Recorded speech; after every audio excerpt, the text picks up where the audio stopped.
Mr. Chair, honorable members of the subcommittee on the Blue Ribbon Committee,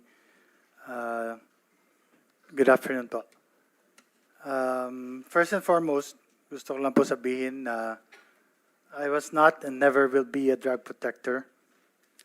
I don't know personally nor did I benefit in any way from any illegal drug personality in Iloilo or elsewhere.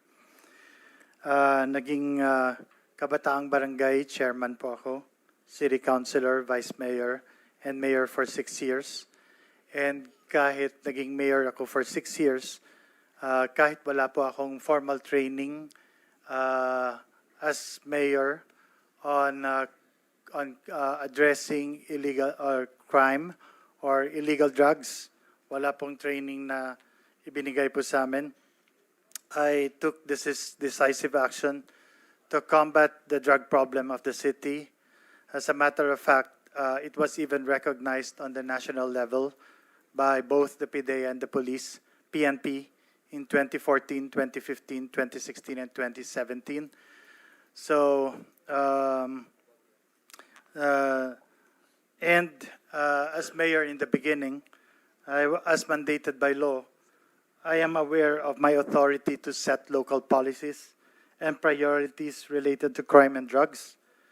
I'm also aware that the law that dictates that the PNP and the PDEA handle crime investigation and response and the combating of drug trafficking and enforcement of drug laws, while the mayor relies on the police and the PDEA to implement them.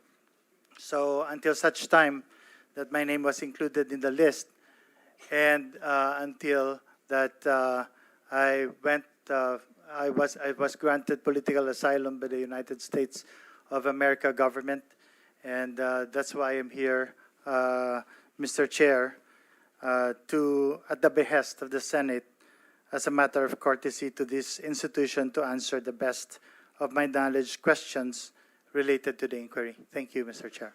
Thank you. Okay. Last ko na gusto kong i-recognize ngayong hapon na upon the request of Attorney Jokno, si Roger Herrero. Pero wala siyang affidavit. So ganito na lang ang request ko.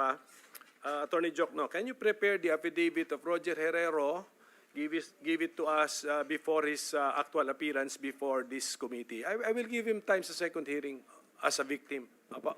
We will do that. Kasi mabigat na storya po nito. Okay, so now. Mr. Chair, yes, bago yes, natin Senator iwan Risa. po yung salamat kaayo, Mr. Chair, before we leave the victim families, also for the information of the committee, nandito rin po kasama natin si Vincent Go, ng tinawag nila sarili nila night crawlers. Sila po yung mga photojournalists na dinocument yung EJ case all throughout the war on drugs. So available din po sila, Mr. Chair, to answer any questions of the senators. Vincent Go, sige. Vincent Go, Mr. Chair. Salamat can I kaayo, make Mr. the Chair. request to your organization, Night Crawlers, if you can make a 5-minute presentation sa next hearing? I expect na maganda mga pictures doon kasi I think you are photojournalist or photographer. So sa next hearing na po, Mr. Go, please organize your data. So nasabi ko na yun. So we will now go into the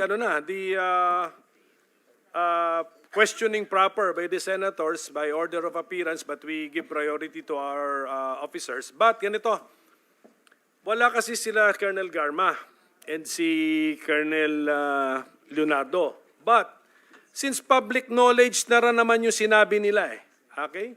Widely publicized na, I will allow questioning on those matters kung gusto lang po ng mga members ng committee. Okay, so sila former Secretary Panelo at saka former Secretary Belica invited by Senator Bongo. I can give you 3 minutes for opening statement if you want. Mr. Chair, Mr. President, may I interrupt you? Yes, sir. I'm sorry, but I have to respond to the remarks of Senator De Lima.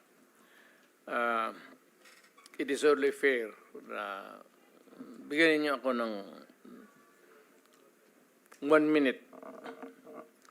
And I have read, this is part of my speech, but I want to make it of record. Ito yung the long and short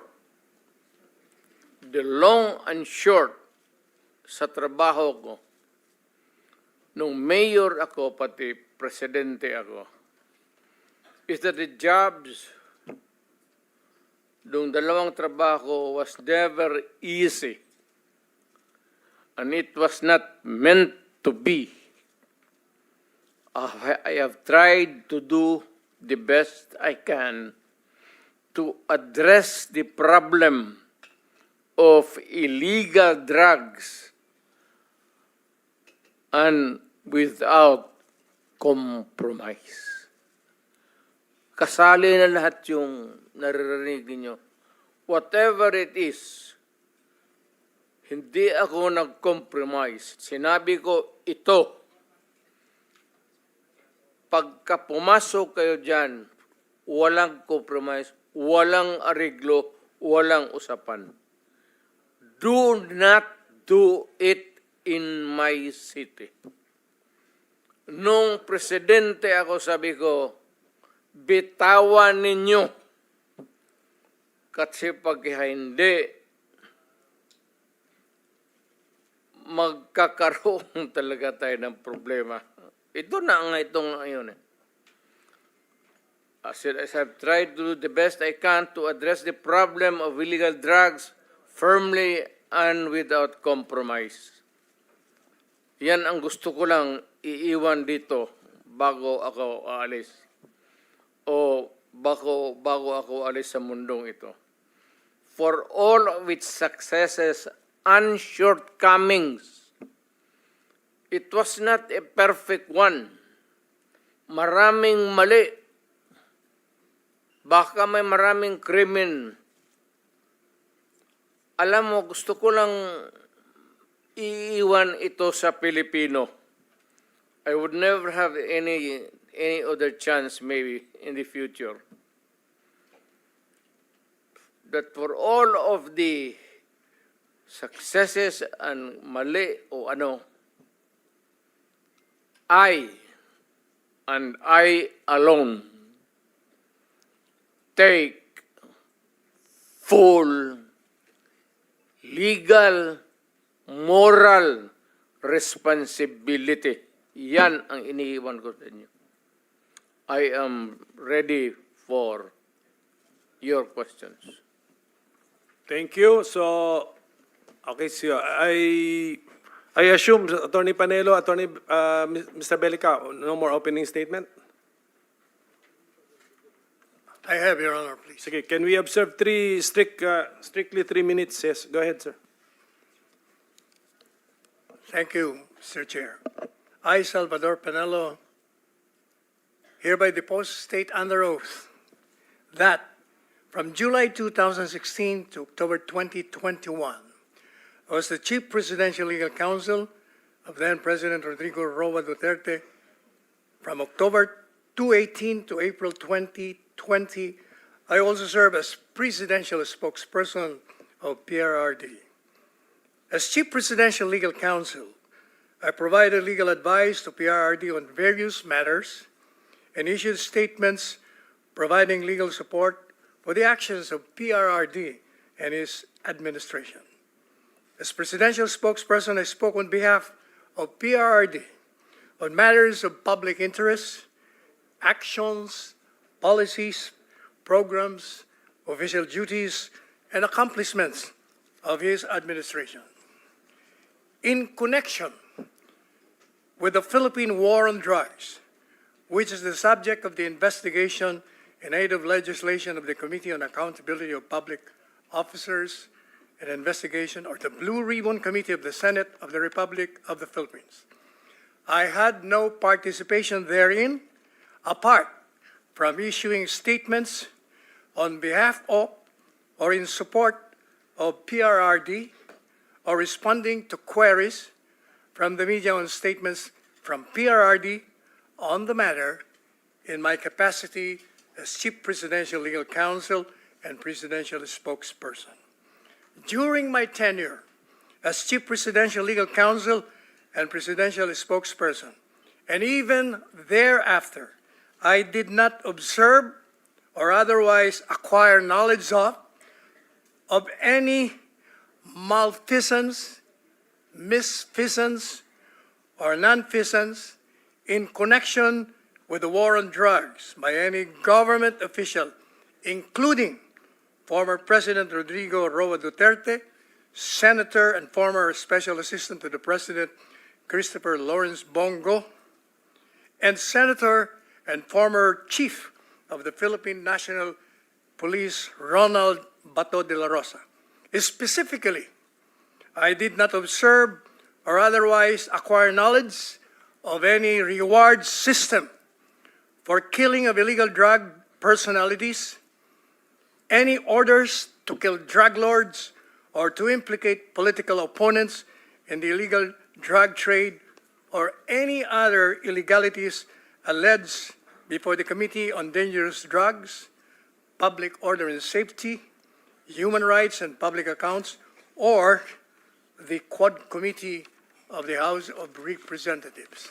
From my point of view, Can you wind up, sir? yes, Sige. last paragraph. Okay, go ahead, sir. From my point of view, there was nothing illegal with PRRD's war on drugs because it was a legal and necessary response to the country's pervasive and destructive drug problem. PRRD merely complied with his constitutional duty, which is his prime duty, to serve and to protect the people, and his campaign promise and mandate to rid the country of the drug menace. Salamat po, Thank sir. you, Chair. Yes. Thank you. At you submitted an affidavit. Mr. Belica, pero keep it within 3 minutes. Yes, sir. Thank you, Mr. Chairman. I am Greco Belica, former Presidential Anti-Corruption Commission Chairman, and I am executing this sworn statement to comply with the directive of the Philippine Senate's Authority of Public Officers, an investigation subcommittee in relation to its motu proprio investigation in the aid of legislation on the Philippine war on illegal drugs. That President Duterte created the now defunct PACC through Executive Order Number 43, which was signed in October 4, 2017. That the PACC was created under the Office of the President to directly assist the President in investigating and or hearing administrative cases primarily involving graft and corruption against all presidential appointees as defined by Section 5 EO 43, and to perform such other duties as the President may direct. That on January 12, 2018, I was appointed as one of the 4 commissioners of the PACC and 1 chairman. Thereafter, in March 15, 2021, I was appointed as chairman of the PACC following the passing of my predecessor. And I left office at October 8, 2021, when I filed my certificate of candidacy to run in the election. That my previous position and function, as well as jurisdiction of PACC, did not extend to any investigations and operations on illegal drugs, but mainly focus on investigation over alleged graft and corrupt practices by presidential appointees within the executive branch of government.